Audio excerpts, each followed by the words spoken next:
समृद्ध नेपाल सुखी नेपालीको राष्ट्रिय आकांक्षा त्यसलाई पूरा गर्ने दिशामा वनको योगदान, कार्बन विसर्जनको जुन एउटा भयावह स्थिति विश्वमा छ त्यसको न्यूनीकरणमा हाम्रो पाटोबाट योगदान र मानिसले लिने अक्सिजन, मानिसले फ्याँक्ने कार्बन डाइअक्साइड र यिनको आदान प्रदानको मानवीय सम्बन्ध वृक्षहरूसँग, वृक्षहरूको पानी पार्ने गुण, वृक्षहरूको रिचार्ज सिस्टममा हुने योगदान, वृक्षहरूले दिने सुगन्ध, औषधि लगायतका फलफूल, अरू अनेक पक्षहरू यसका सम्बन्धमा कसरी नेपाललाई अझ बढी व्यवस्थित गर्न सकिन्छ, हाम्रा वनस्पतिहरूको संरक्षण र वनस्पतिहरू सम्बन्धी हाम्रो पेटेन्ट राइट, हाम्रा मौलिक वनस्पतिहरू, मौलिक जीवहरू, मौलिक वनस्पतिभित्रै पर्ने जडीबुटीहरू, लेउहरू, झ्याउहरू आदि समेतका क्षेत्रमा तपाईहरुले विशेष गहिराईका साथ छलफल गर्नुहुनेछ र त्यस छलफलबाट निस्कने निष्कर्षहरू तपाईहरु जुन क्षेत्रमा क्रियाशील हुनुहुन्छ, सामुदायिक वनको क्षेत्रमा, सामुदायिक वन र सामुदायिक वनसँगै अन्य कुराहरुमा पनि यो अन्तर सम्बन्धित छ, त्यसर्थ उपयोगी हुने गरी तपाईहरुका निष्कर्षहरू निस्किनेछन् जसले सरकारलाई आफ्ना नीतिहरू निर्माण गर्न, ती नीतिहरूको प्रभावकारी कार्यान्वयन गर्न, राम्रो प्रतिफल प्राप्त गर्न, बढीभन्दा बढी रोजगारीका अवसर सिर्जना गर्न, यस्ता कुराहरूमा ठूलो योगदान पुर्याउनु हुनेछ यस परिषदको निष्कर्षले भन्ने मैले विश्वास लिएको छु। मसँग समय रहेन, झापा जिल्ला मोरङ जिल्लामा फेरि केही कार्यक्रमहरू अरु छन्, मैले केही कार्यक्रमहरू अरु भ्याउनु पर्ने छ त्यहाँ, त्यसकारण म यहाँ तपाईहरुसँग ऐक्यबद्धताका लागि पनि आएको हुँ र नेपाल सरकार चाहे जुनसुकै प्रकारका वनहरू हुन् ती सबै वनहरूको सुरक्षा, तिनको समुचित प्रबन्ध व्यवस्थापन र तिनको अधिकतम सुरक्षा, अधिकतम विकास, अधिकतम प्रतिफल, तिनबाट जनताले लिने, राष्ट्रले लिने अधिकतम प्रतिफल, यी कुराहरूको सन्तुलन, यसमा सरकारको ध्यान छ र सरकार कुनै पनि कुरा गर्दा, कुनै पनि काम गर्दा तत्सम्बन्धमा बुझेर गर्न चाहन्छ, बुझेर कदम चाल्छ, अन्धाधुन्दामा होइन, बुझेर कदम चाल्छ र आवश्यक परेका कदम दृढताका साथ चाल्छ। अहिलेको सरकारले देशको समग्र हित, बृहत्तर राष्ट्रिय हित त्यसमा ध्यान दिन्छ। एकपटक नेपालमा हरियो वन नेपालको धन भन्ने प्रचलित शब्दावली थियो, त्यसपछि एकपल्ट नेपालबाट वन विनाशै हुने हो कि नेपाल मरुभूमिकरणतर्फ जाने हो कि वन विनाश रोक्नै नसकिने हो कि भन्ने भयावह स्थिति पैदा भयो।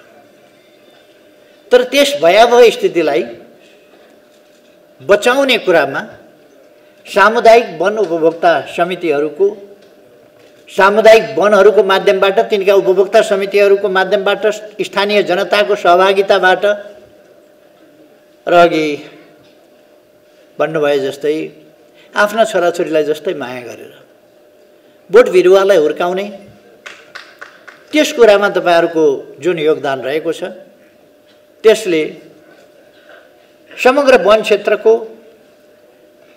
40% भन्दा बढी उपभोक्ता महासङ्घ अन्तर्गत वन उपभोक्ता समितिहरू र त्यसमा क्रियाशील सदस्यहरूको बृहत्तर सङ्ख्या जो यसमा यस पुण्य कार्यमा यस अत्यन्त महत्त्वपूर्ण कार्यमा संलग्न छ त्यसले धेरै ठुलो योगदान गरेको छ। म यस अवसरमा तपाईहरुलाई हार्दिक धन्यवाद भन्न चाहन्छु, तपाईहरुको योगदानलाई प्रशंसा गर्न चाहन्छु। सायद उपभोक्ता समितिहरू नबनेका भए र सामुदायिक वनहरूको रूपमा व्यवस्थापन नगरिएको भए अहिले हाम्रो वन क्षेत्रको धेरै प्रतिशत नष्ट भइसकेका हुन्थ्यो। नष्ट भइसकेका वनहरूलाई वन उपभोक्ता समितिहरूले तिनलाई पुनरुत्थान गरेका छन्, तिनलाई पुनर्जीवन दिएका छन् र हाम्रो वातावरणीय सन्तुलन, हाम्रो वृष्टि अनावृष्टि जस्ता कुराहरूमा सन्तुलन र हाम्रो देशमा बढ्दो तापक्रमलाई नियन्त्रण गर्ने कुरामा, यी सबै कुरामा धेरै ठुलो योगदान पुगेको छ। अहिले हामी 45% हाम्रो भूभाग वन क्षेत्रले ओगटिएको छ। यो हाम्रो जस्तो देशका लागि एउटा खुसी र गौरवको कुरा हो। यसका धेरै पक्षहरू छन् र हामी सगौरव भन्न सक्दछौँ।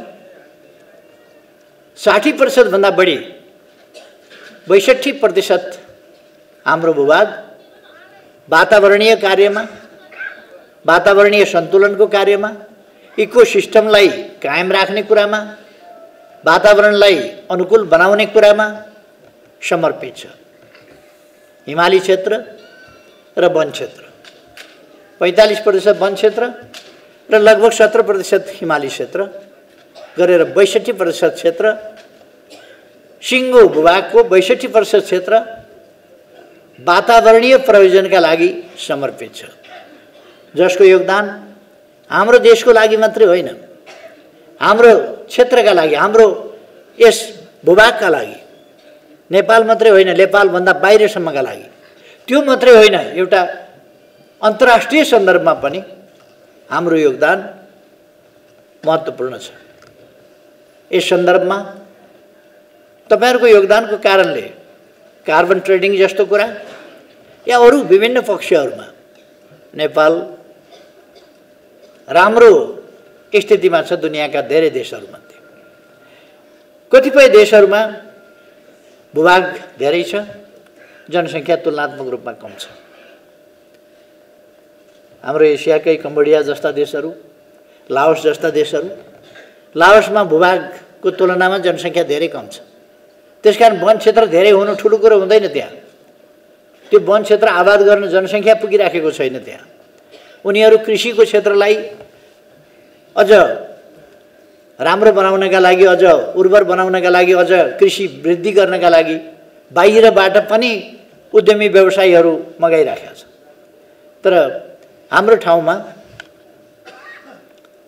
45% वन क्षेत्र हामीले जोगाउन सक्नु साधारण कुरा होइन, किन जमिन फ्रेगमेन्टेड भएको छ, टुक्रा टुक्रामा गएको छ, सानो उत्पादनमा गएको छ। यस ढाँचालाई हामीले अलिकति परिवर्तन गर्नुपर्नेछ। जे होस्, यी विविध विषयहरूमा मलाई अहिले समय रहेन, एक एकवटा विषयहरूमा यहाँहरूसँग भेट हुँदाखेरि भन्नुपर्ने थुप्रै कुराहरू सरकारको तर्फबाट हुन्छन्। तर माननीय मन्त्रीजी हुनुहुन्छ, वातावरण क्षेत्र नै हेर्ने माननीय योजना आयोगका सदस्यज्यू हुनुहुन्छ र तपाईहरु आफै यस क्षेत्रमा काम गरेर तपाईहरु विभिन्न ढङ्गले आरक्ष्य, मध्यवर्ती क्षेत्र या निकुञ्ज र मध्यवर्ती क्षेत्र, तिनीहरूका बीचको अन्तर्सम्बन्ध, तिनलाई व्यवस्थित गर्नुपर्ने कुराहरू, यी सबै कुराहरूसँग तपाईहरु राम्ररी परिचित हुनुहुन्छ र यी समस्याहरू समाधान गर्न तपाईहरु क्रियाशील हुनुहुन्छ। तपाईहरुको यस क्रियाशीलताले, तपाईहरुको यस सजगताले, तपाईहरुको यस जागरणले अझै ठूलो सफलता पाउन सकोस्, यही शुभकामना व्यक्त गर्न चाहन्छु। वातावरणीय सन्तुलन कायम राख्छ, अलगा वनले जुन पानीलाई संरक्षित पनि गर्छ। यी सबै कुराहरू पोथ्रापोथ्रीहरूले गर्न सक्दैन। त्यसकारण ठुला रुखहरूको हामीलाई वन क्षेत्र भनेर खालि बुट्यान राखेर वन क्षेत्र हुँदैन, क्षेत्र हुन्छ वन हुँदैन। त्यसकारण हामीलाई वन नै चाहिन्छ वातावरण संरक्षण गर्न। अर्को, हाम्रो प्रकृतिले सालको रुख हाम्रो भूमिमा, संसारका सबै ठाउँमा सालको रुख हुँदैन। हाम्रो भूमि यस्तो हो, कीमती राम्रा चिजहरू यहाँ पाइन्छ। कीमती चिजहरू, हात्ती यहाँ पाइन्छ, गैँडा यहाँ पाइन्छ, डाँफे यहाँ पाइन्छ, मुनाले यहाँ पाइन्छ, कस्तुरी मृग यहाँ पाइन्छ, अरू विभिन्न यस्ता जीवजन्तुहरू पाइन्छन्। त्यसै गरेर यहाँ साल पाइन्छ, सतीसाल पाइन्छ, अरू पाइन्छन् र सल्लोहरू पाइन्छ। यिनीहरूको विशेष महत्त्व छ। हल्का रुखहरूको विशेष महत्त्व छ, जसले वृष्टि अनावृष्टि जस्ता कुराहरूलाई सन्तुलनमा राख्दछन्, जसले टेम्परेचर बढ्न नदिने, तापक्रम बढ्न नदिने कुरालाई सन्तुलनमा राख्छन्। त्यसकारण यिनको संरक्षण हुन जरुरी छ। सधैँ एउटै रुख बाँच्दैन, त्यसकारण रुख निकाल्ने तरिका हुन्छ। छिप्पिएपछि रुख निकालिदिनुपर्छ। कलिला रुखहरू उम्रिन दिनुपर्छ र तिनलाई हुर्किन दिनुपर्छ, हुर्काउनुपर्छ। अब यो रुख योभन्दा बढी बढ्दैन भनेपछि त्यसमा धोत्रो पस्न दिने, बुढो हुन दिने त्यो जरुरी छैन। बढ्नसम्म बढिसक्यो र अब यस सालको रुखको पनि उमेर यति नै हो भनेपछि त्यसलाई बिग्रिन दिने आवश्यकता छैन, त्यसलाई टाल्नुपर्छ। पहिले मैले वैज्ञानिक वन व्यवस्थापन भनेर त्यस नाउँमा यो वन सखा पार्ने नीति हो भन्ने चाहिँ ठानेको थिइनँ। यो त वैज्ञानिक भनेपछि त राम्रो होला भनेको त वैज्ञानिकका नाउँमा त सखाप नीति रहेछ। त्यो सखाप नीति होइन, वैज्ञानिक नीति हुनु पर्यो। दिगो वन विकास नीति हुनु पर्यो, प्रतिफल दिने विकास नीति हुनु पर्यो। र यो कुरा के भने, हामी नीतिहरू बनाउँदा तपाईहरुको साथ लिएर बनाउँछौँ, जनताको साथ लिएर बनाउँछौँ, उपभोक्ताको साथ लिएर बनाउँछौँ। देश विकास गर्नेदेखि लिएर वनको सुरक्षा संरक्षण, जीव जन्तुको सुरक्षा संरक्षण आदि इत्यादि यो सबै कुरा जनताको साथ लिएर बनाउँछौँ। जनताको साथ नलिकन जनता एकातिर सरकार अर्कातिर भयो भने कुनै पनि नीति सफल पनि हुँदैन, कार्यक्रम सफल पनि हुँदैन। त्यसकारण त्यसलाई हामीले तालमेल मिलाएर जानुपर्छ। वनस्पति र मानवको सम्बन्धको बारेमा मैले भनेको थिएँ, प्रकृतिले यस्तो गरी अन्तर्निर्भर बनाएको छ जीवहरूलाई, प्रकृतिलाई, वनस्पतिलाई यस्तो अन्तर्निर्भर बनाएको छ। यो सानो बिरुवा छ एउटा कपुरको, त्यसले पनि अक्सिजन दिइराखेको छ, कार्बन डाइअक्साइड लिइराखेको छ।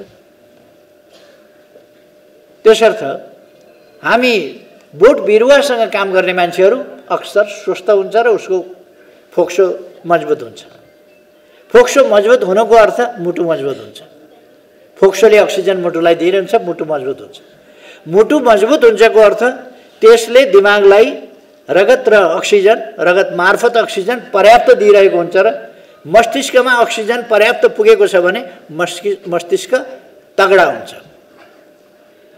राति प्राय ऐठन किन हुन्छ मान्छेलाई भने कथाचित मुटुले कुनै कारणले थिचिएर केही गरेर राम्ररी अक्सिजन दिमागमा पुर्याउन सकेन भने अनि दिमाग डराउँदै जान्छ। उसले बिउजाउनु पर्यो त्यो मान्छेलाई कि त्यो पोजिसन बदल, होइन भनेदेखि मस्तिष्कमा अक्सिजन कम भइराखेको छ। त्यसकारण त्यसलाई जगाउनका लागि उसले डराउँदै जान्छ र ऐठन हुन्छ। ऐठन भएपछि मान्छे फेरि जाग्छ। अर्थात् यो यस्तो अन्तर सम्बन्ध छ। रुखले अक्सिजन फ्याँक्छ, हामी लिन्छौँ, हामी कार्बन डाइअक्साइड फ्याँक्छौँ, रुखले लिन्छ। आदान प्रदान गरिराखेका हुन्छ। हाम्रो आधा सास रुखले फेरिराखेका हुन्छ, आधा रुखको सास हामी फेरिराखेका हुन्छौँ।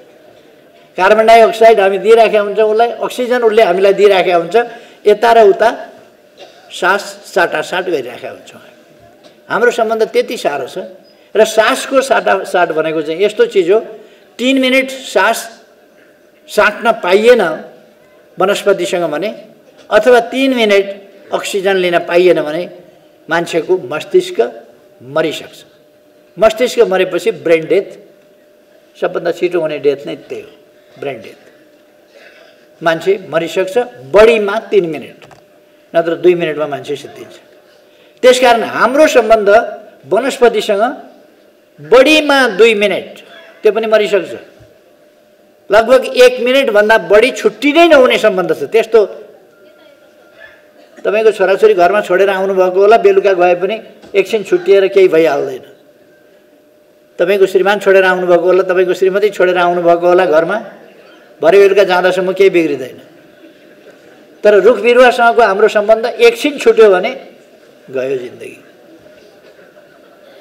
त्यसकारण यो यति महत्त्वपूर्ण विषयमा तपाईँहरू छलफल गर्दै हुनुहुन्छ। मैले फेरि मेरो कुराहरू लम्बिने खतरा भयो, त्यसलाई म टुङ्ग्याउन चाहन्छु। तपाईँहरूको यो परिषदको 8औं परिषदको बैठक सफल होस् भन्ने शुभकामना साथ म यहाँहरूसँग बिदा हुन्छु। धन्यवाद।